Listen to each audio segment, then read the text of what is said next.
We are going to continue our walk through the book of Galatians, picking up at verse 6. We appreciate the reading of verses 6 through 9, which is the next pericope. We're not going to go through to 9 today. We probably are just going to focus on 6. And when I say focus on 6, really that one principle, that one concept, that one bright idea that I'm hoping that we will all walk away with, and we are, taking steps through this.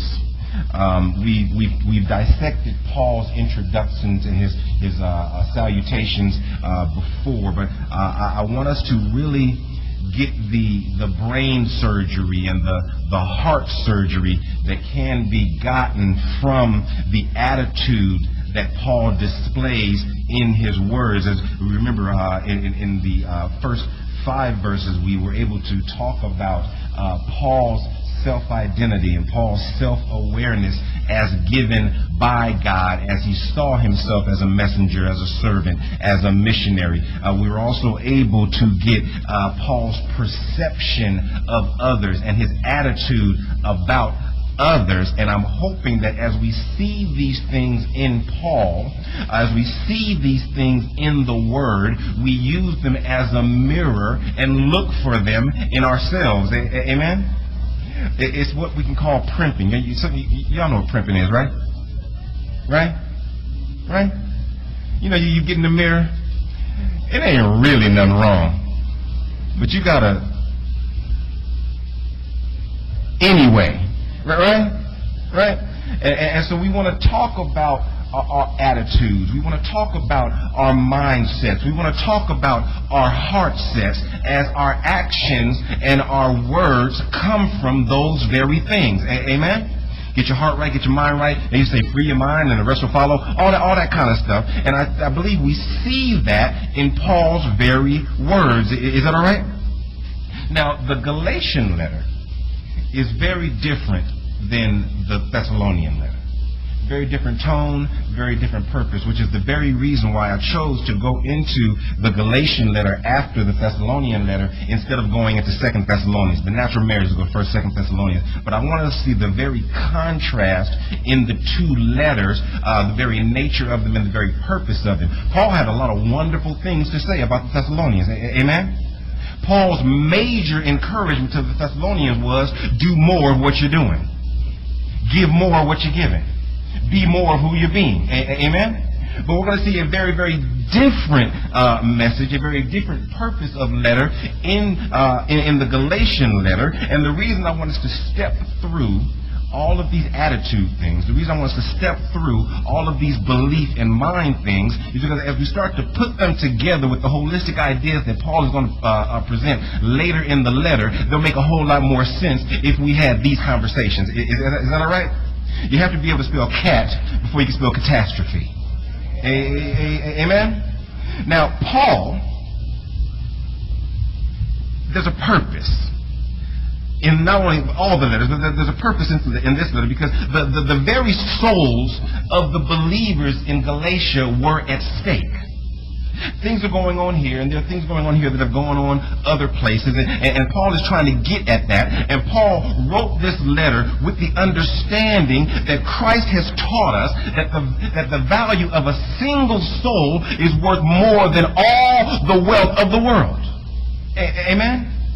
If one soul is led astray, if one soul goes untouched or untaught, we have to think that's the worst thing that could ever happen in the world. We can never be content. I often think about Pentecost and the way we present Pentecost, and we talk about how 3,000 souls were reached that day. But we never think about the millions that didn't say yes, Lord. Amen? And I think Paul has the recognition and the attitude that souls are way too valuable, souls are way too indispensable to ever take any single soul for granted. And so if any soul is ever in danger, he feels a personal responsibility to reach out to that soul and reach out to those who are supposed to be ministering to that soul. Amen? I'm going to talk to you and your mama. Amen? I don't know if they still do that. They did that back in my day. Amen? When somebody saw me doing something I'm supposed to do, where's your mama? Because I want to talk to you. Amen?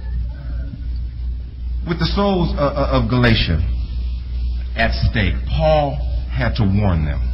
Paul had to remind them that God has only one message. And that one message is the true gospel of Christ. Is that all right? See, in the previous verse, Paul just clearly proclaimed, just clearly stated the gospel of Christ.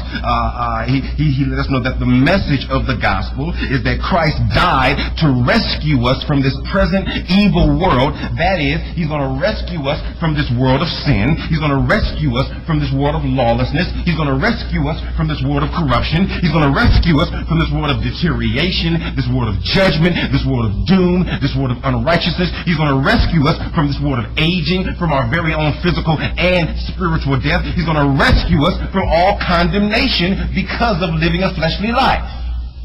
And we talked about last week having an attitude because of how we feel about other people and because of what we want for other people, that message has to come out of us in some way every day. Amen? Amen? There's something I do every day before my little girl walks out the door. We go to the pantry, and we have to go to the pantry because if I don't keep it in the pantry, I forget. But we open it up, and we take out a little Flintstones Chewy vitamin. Because every day, I want to try to give her just a little bit of something that's going to help keep her a little healthier, help fight off some disease. Amen? Because that's my baby girl. And every day, we have to give over something to someone that's going to try to let them be a little more spiritually healthy and help them fight off spiritual illness. Is that all right? And we talked about that attitude of wishing God's grace and wishing God's peace on everybody. Is that all right?